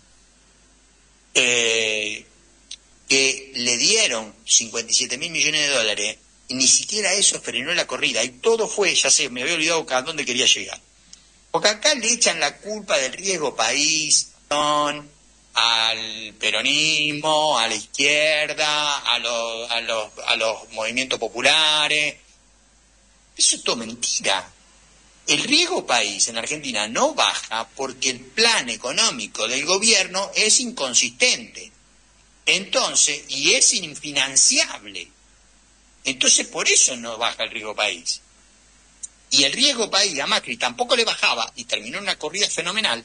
Porque vos acordate de Macri, ganó las elecciones, después ganó las de medio término, lo apoyaban los gordos de la CGT, lo apoyaba la Corte Suprema de Justicia de la Nación, lo apoyaba el Fondo Monetario Internacional, lo apoyaban los medios de comunicación. Y antes de las primarias del 19, o sea, hasta ahí había ganado todo y lo apoyaba todo el mundo, Bloomberg, una agencia periodística internacional que nadie puede acusar de ninguna ideología extraña, dijo que el emergente más vulnerable del planeta era la Argentina y lo puso primero en ese ranking y lo bajó al segundo lugar a Turquía. Turquía en su momento tenía un quilombo de novela y además estaba en conflicto económico contra Estados Unidos. O sea que fíjate que un país como Turquía, que tenía un lío bárbaro y además estaba en un conflicto contra la primera potencia mundial gobernada por Trump, para la agencia Bloomberg era menos riesgoso que la Argentina, que tenía el apoyo de Trump, y además no solo el pico del apoyo, sí, el apoyo del fondo y 57.100 millones de dólares de crédito. Es una cosa insólita. Y ahora pasa lo mismo. ¿Por qué el riesgo país no baja? ¿Por qué no hay confianza en el país? Estamos hablando de los capitales financieros, ¿eh? Ya dije al principio los problemas de la gente, ¿no? Del problema del empleo, los salarios, eso ya lo hablamos al principio. Sí, sí. Digo, ¿por qué esta gente que se dedica a la finanza no confía en la Argentina? Porque el plan macroeconómico de Milei es inconsistente, insostenible a largo plazo. Entonces, pero el gobierno, ¿qué hace? Bueno, lo plasmaron mediáticamente, viste que le hicieron, Fantino hizo toda una denuncia, que había un... Bueno, todo mentira. Eso de Fantino, ¿qué explicación es? Y para echarle la culpa a otro de tu política inconsistente, que es que despilfarrás dólares y que solo se mantiene con más nivel de endeudamiento y con un endeudamiento que es cada vez más caro. ¿Cómo se va a pagar todo eso? Ya, digamos, hay dos formas. Una es que, porque todo el mundo sabe que es impagable lo que deben. Entonces,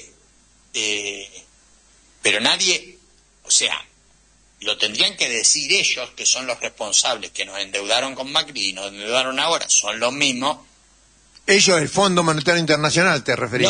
No, ellos, los grupos financieros de acá, comandados por Camputo, que son los que nos endeudaron con Macri y son los mismos que nos endeudaron ahora. O lo podría decir el Fondo, ya que es un organismo técnico. Argentina es un país, el fondo cuando te presta la plata te dice, bueno, es un país que puede afrontar sus compromisos con baja probabilidad. ¿Vos sabés probabilidades, Daniel? No, poco. Si a vos te dice que es baja la probabilidad que pueda afrontar sus compromisos. Sí, que no lo van a afrontar, ¿no? Que no va a poder, que no va a poder afrontarlo. Pero te dice, Argentina es un país que puede afrontar sus compromisos y después chiquitito abajo con baja probabilidad. Te ponen abajo. Eso dicen. Bueno, el riesgo país que hay y la situación de incertidumbre que hay a nivel de los especuladores financieros, ni hablar de los inversores productivos, La inversión extranjera directa da negativa 1.700 millones en lo que va del gobierno de... Con Macri no vino. Con Macri inversión extranjera directa 0. Y con Milei menos 1.700 millones. ¿Sabés con quién vino inversión extranjera directa? No. Y con los Cuca. Ahora sí, con el kirchnerismo. Con los Cuca vino. Pero bueno. Pero esto es todo montado, sirve siempre y cuando se amolde a un proyecto de desarrollo propio del país. Ojo al piojo. Vamos a aclarar esto por la duda que la gente no entienda una cosa distinta a la que quiero decir. Bueno, pero yo le metí para adelante y no sé, preguntame lo que te parezca. No, a mí me surge una pregunta, pero en algún momento esto se tiene que cortar, porque es imposible estar siempre endeudándose. ¿Cuál es el objetivo último, más allá de ganar las elecciones, el objetivo que tiene los que ponen la plata de endeudar a la Argentina? Porque plata no quieren perder. De algún lado se van a tener que resarcir. Plata no hay, ¿de dónde? Quieren los recursos naturales nuestros, Daniel.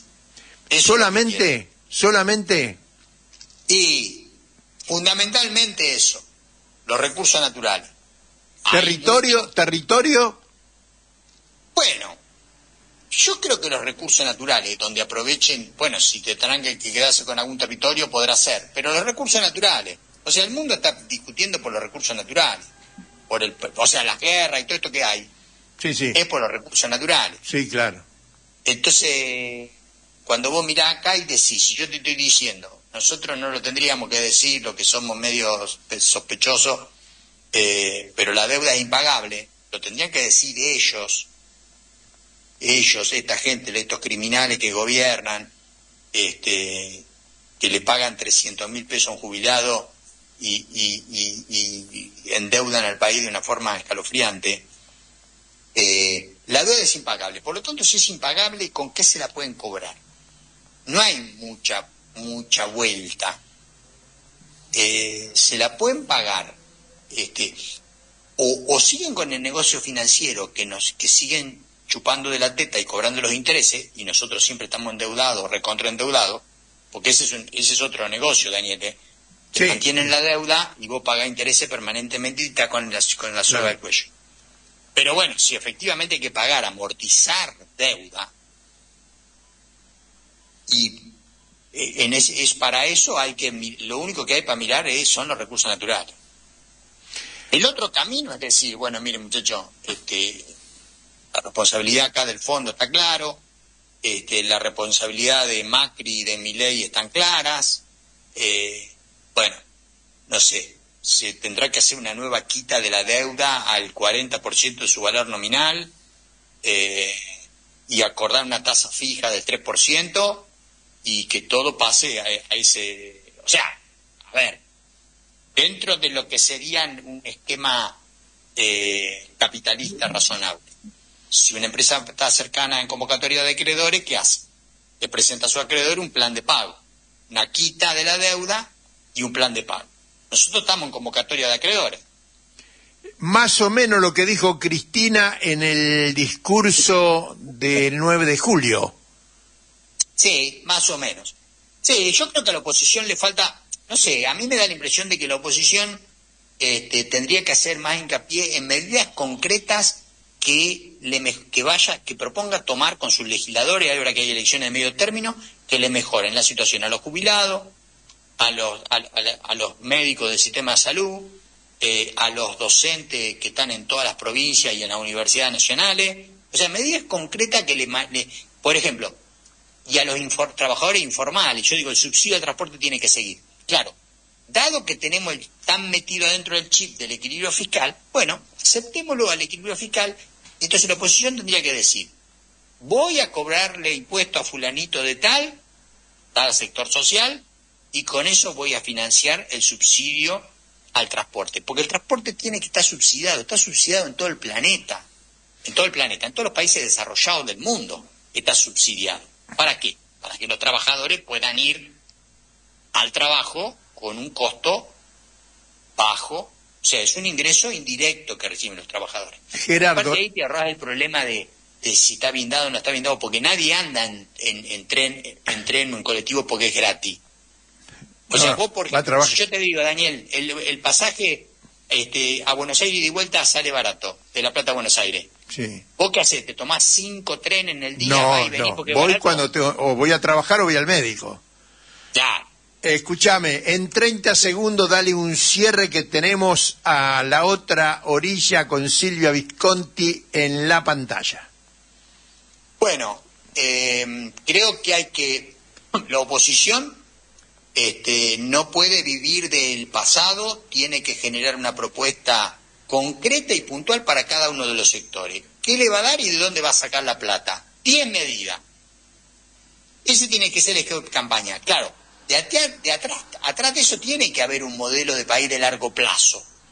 Pero vos no le podés hablar a la gente del largo plazo y del modelo de país cuando hoy no puede comprar los remedios.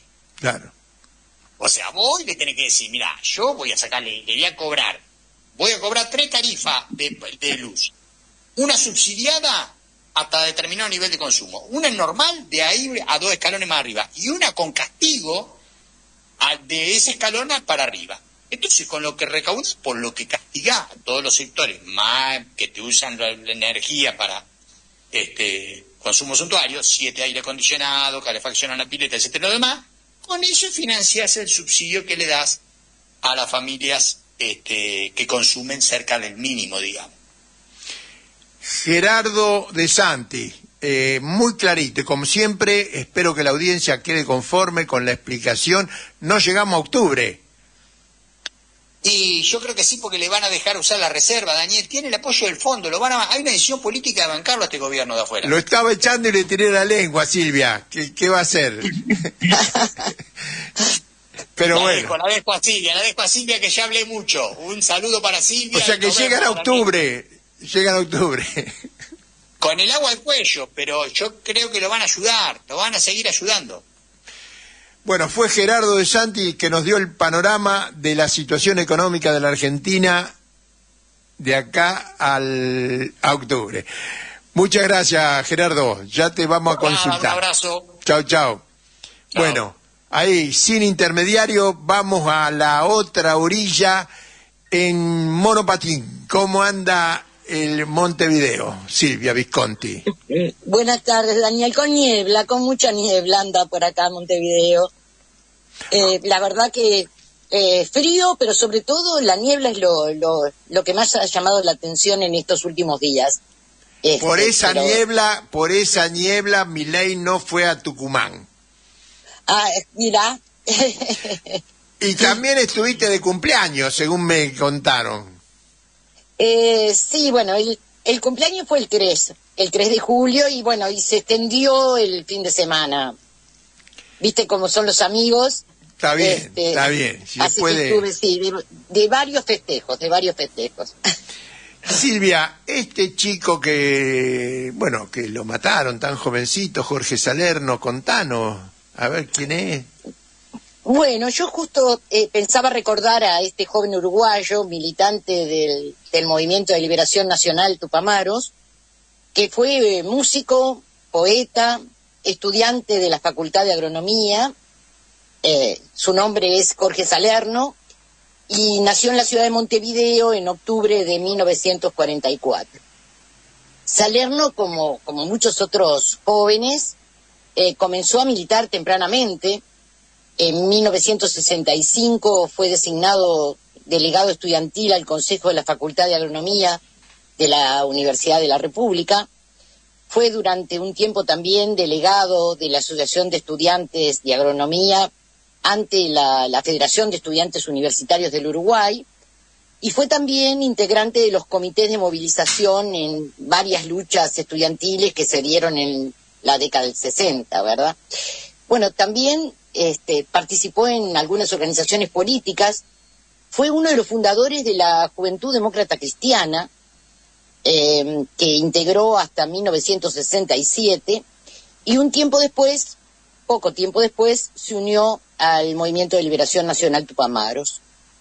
Volcó en la militancia todos sus esfuerzos con una entrega tal que muchas veces, concentrado en las tareas militantes, se despreocupó de algunas cosas personales, entre ellas de su propia salud.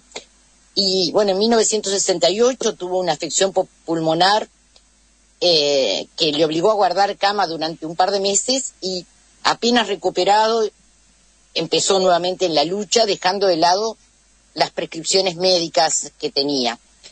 Sus compañeros recordaron que muchas veces se olvidaba de comer o de algunas cosas cotidianas elementales, pero que nunca dejaba de prestar especial atención cuando alguien le planteaba un problema, y siempre estaba dispuesto para la lucha por un mundo más justo, digamos. Su pasaje por el MLN fue muy breve, podría decirse que fue la culminación de su vida militante, que fue más larga. Aquellos eran tiempos de compromiso que parecían anunciar tiempos nuevos por venir, tiempos que seguramente no llegarían sin la participación y la lucha, y en Uruguay el año 68 marcó profundos cambios, tanto en la vida económica como en la política, en la sindical, en la estudiantil. Es un año clave porque en primer lugar se asiste a la implementación de un modelo económico que barre definitivamente con cualquier prestigio vallista.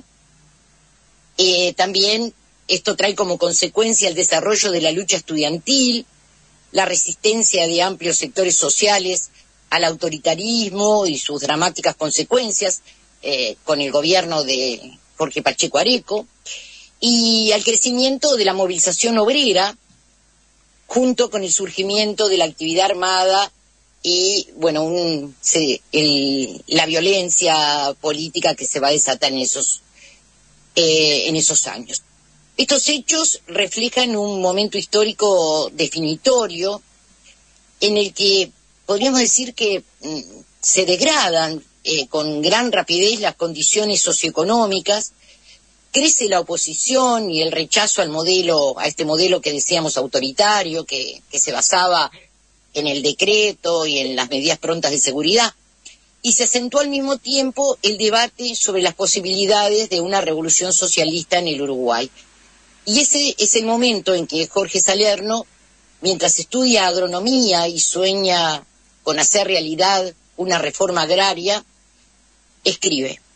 Les invito a escuchar un tema musical que la letra es de Salerno, que se llama El pobre y el rico, en la voz de los olimareños.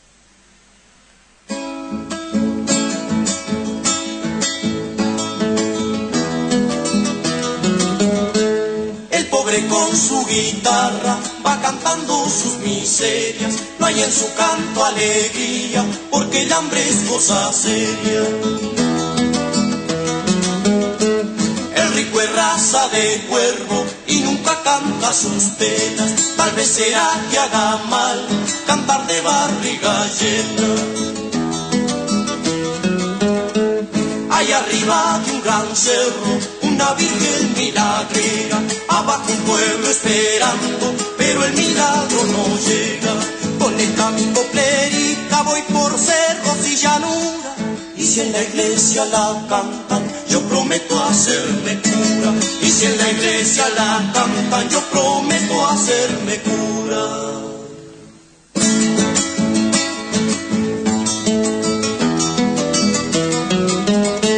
El pobre pasa la vida trabajando, pa' que otro se vuelva rico, descansando. El rico pasa la vida descansando, pa' que otro se vuelva pobre, trabajando. Si mentir es un pecado, con rezo se va pagando. Será por eso que el cura se pasa el día rezando. Con esta mi coplerita voy por cerros y llanura, y si en la iglesia la cantan, yo prometo hacerme cura. Y si en la iglesia la cantan, yo prometo hacerme cura. No la conocía este tema, no lo conocía. No es un tema muy conocido, aunque ¿sabés que hay varias canciones que son poemas musicalizados, algunos incluso musicalizados por el propio Salerno, que también era músico? Bueno, el 8 de octubre de 1969, Jorge Salerno participa de una acción guerrillera conocida como la toma de la ciudad de Pando. La toma de la ciudad de Pando es un hecho histórico importante en la historia del Uruguay y perseguía varios fines concretos, algunos que eran de corto alcance y otros de más larga perspectiva. Entre los primeros estaba la propaganda armada, las finanzas, el pertrechamiento y un homenaje al Che, y a lo que el Che simbolizaba para todos los luchadores de América Latina. Y entre aquellos objetivos de más larga perspectiva, digamos, era hacer una demostración de fuerza que alentara las luchas del pueblo y a la vez señalara un camino y una posibilidad de revolución con hechos tangibles. Por eso la acción estaba dentro de un plan que era más amplio y que comprendía diferentes acciones. Una generación de jóvenes sentían, como decíamos, que estos tiempos estaban cambiando, y de esos tiempos también habló Salerno en otra poesía suya, que esta sí la debes conocer, que se llama Antojo, y que seguramente la escuchaste, como la vamos a escuchar ahora, en la voz de Daniel Biglietti. A ver, escuchaba más a Biglietti yo en esa época que a los olimareños. Y que a Citarrosa. Biglietti era la voz.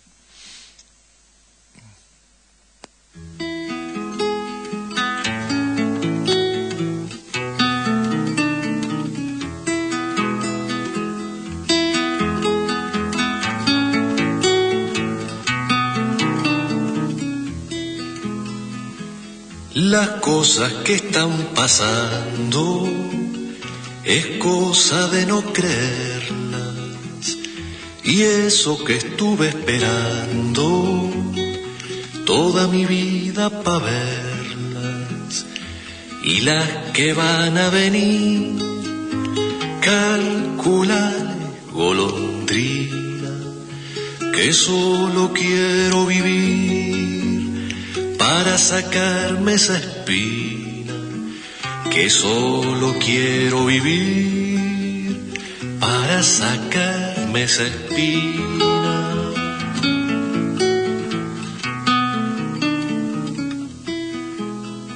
Y aunque ya he vivido mucho, para esperarla soy mozo, apuesto un 10 contra un pucho, a que las vivo y las gozo. Voy a sacarme el antojo cuando se hayan realizado, de verle a mucho los ojos como botines cambiar, de verle a mucho los ojos como botines cambiar.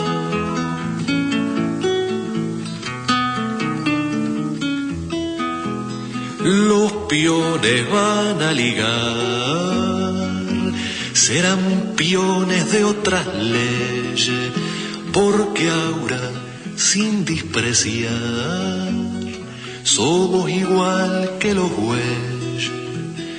Vos vas a ser jubilar, todo un don güey golondrina, si es que no te han envasado como en lata de sardina, si es que no te han envasado como en lata de sardina.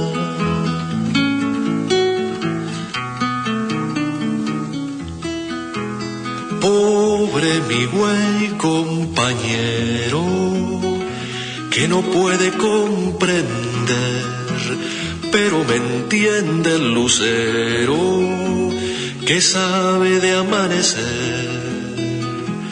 Voy a sacarme el antojo cuando se hayan realizado, de verle a mucho los ojos como botines cambiar, de verle a mucho los ojos como botines cambiar.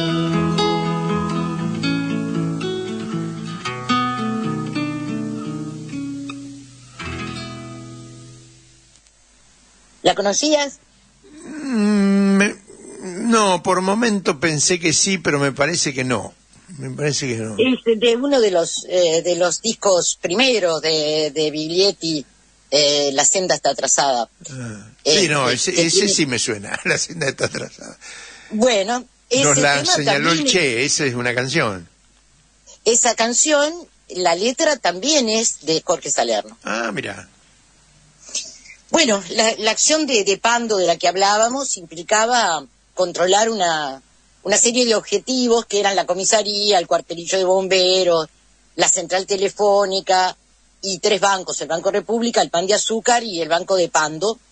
Y había sido organizado de una manera muy particular, porque bueno, en realidad muchos de los operativos del MLN tenían una manera bastante particular de llevarse adelante.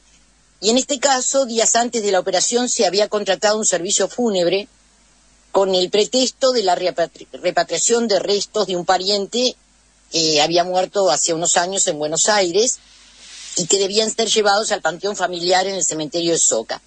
Y bueno, el día 8 de octubre, a las 10 de la mañana, llegaron a la funeraria 9 supuestos familiares y un cura, con una urna, las flores, el servicio ya estaba pronto, y implicaba un furgón, 5 coches, 6 choferes y un encargado de servicio. Y bueno, mientras la urna y las flores van en el furgón, los familiares y el cura se distribuyeron en los otros coches. Y bueno, se avisaba además al encargado que en un kilómetro 36.500 debían ser recogidos otros familiares, más precisamente los supuestos tíos. Bueno, se cruzó la ciudad, se tomó la ruta 8, se llegó sin novedad al kilómetro indicado, se detuvo el cortejo, se integraron 10 personas más, y bueno, estaba previsto allí reducir a los choferes de la funeraria, pero cambian los planes porque bueno, en la parada había mucha gente y entonces no se pudo hacer esa operación. Así que esto se hizo en otra parte del camino. La acción se desarrolló con éxito, pero con algunos imprevistos, y al organizar la retirada fueron perseguidos por fuerzas policiales, y ante esa situación se disgregaron en pequeños grupos. En ese contexto, Jorge Salerno se refugió en un predio al oeste del camino Repeto y cayó prisionero de las fuerzas represivas y fue asesinado cuando se entregaba desarmado y con los brazos en alto. Jorge Salerno, el militante poeta, dijo en una de las canciones que compuso que la senda ya estaba trazada, que la había trazado el Che. Por esa misma senda, igual que el guerrillero heroico, transitó por la revolución aquel 8 de octubre de 1969.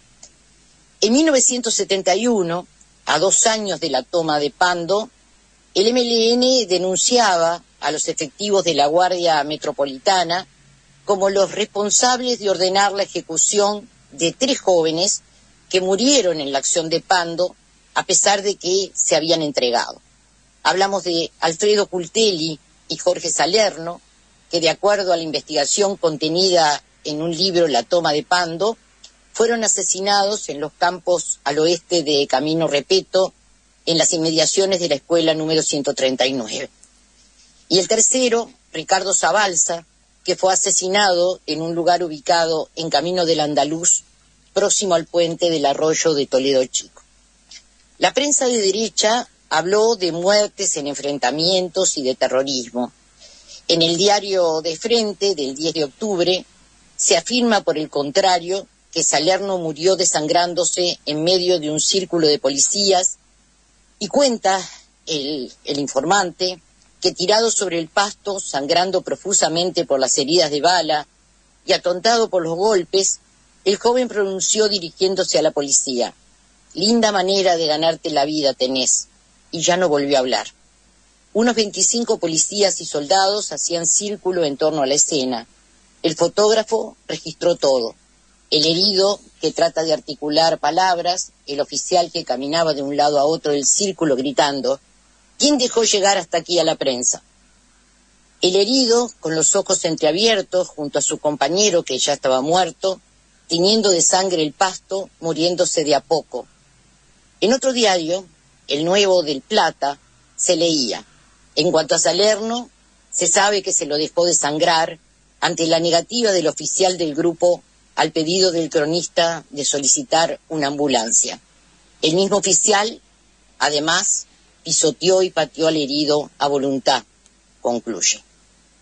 Ibero Gutiérrez, el también militante poeta del que ya hemos compartido su historia, escribió en aquel momento una poesía dedicada a Jorge Salerno.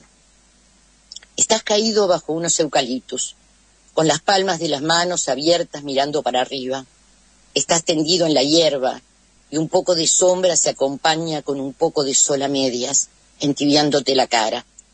La tarde calurosa de octubre se pone de pie y te descubre, un poco más allá, tal vez no alcances a ver, hay un tronco retorcido, grueso, que sugiere un cielo con el subir frondoso y el canto de las aves. Estás, pues, allí, dormido, con las 24 primaveras y la boca semiabierta y el traje oscuro, el cabello confundido con el pasto. Estás, sí, allí, y el eucaliptus, como el mundo por la muda expectativa y la mirada incierta, compartiendo el sol y la sombra de un vasto escenario poblado de escuelas y silencios. Los silencios de las tardes calurosas de octubre, entre las chacras y el incesante decir de las cigarras, más el aire infectado de luz y caminos de tierra sin final, siempre, siempre recorridos sin apuro. Estas memorias y estas poesías alumbran la historia de nuestra América Latina y seguramente marcan una senda, esa senda trazada, y los invito a escuchar para cerrar este espacio esa canción.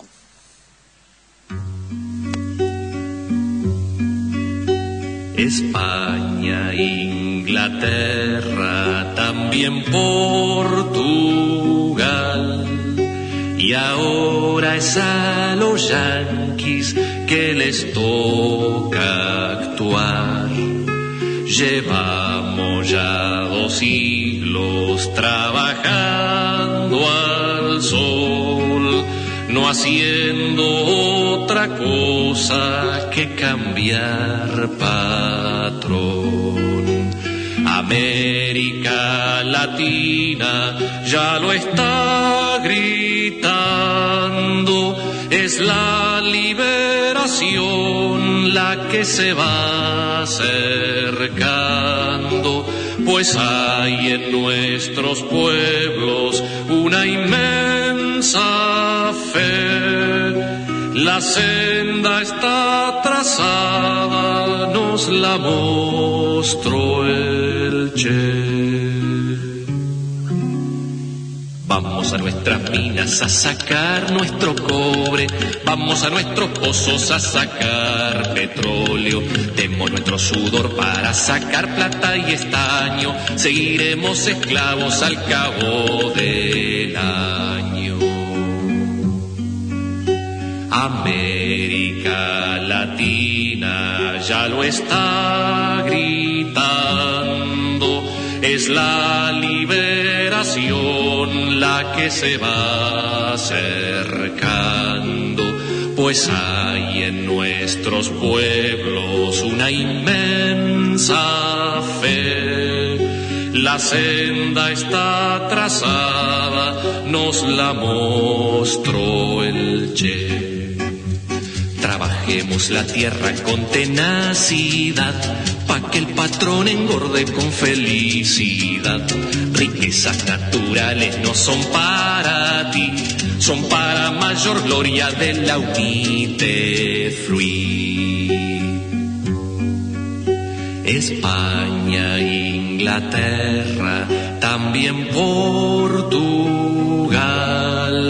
y ahora es a los yanquis que les toca actuar. Llevamos ya 2 siglos trabajando al sol, no haciendo otra cosa que cambiar patrón. América Latina ya lo está gritando, es la liberación la que se va acercando, pues hay en nuestros pueblos una inmensa fe. La senda está trazada, nos la mostró el Che.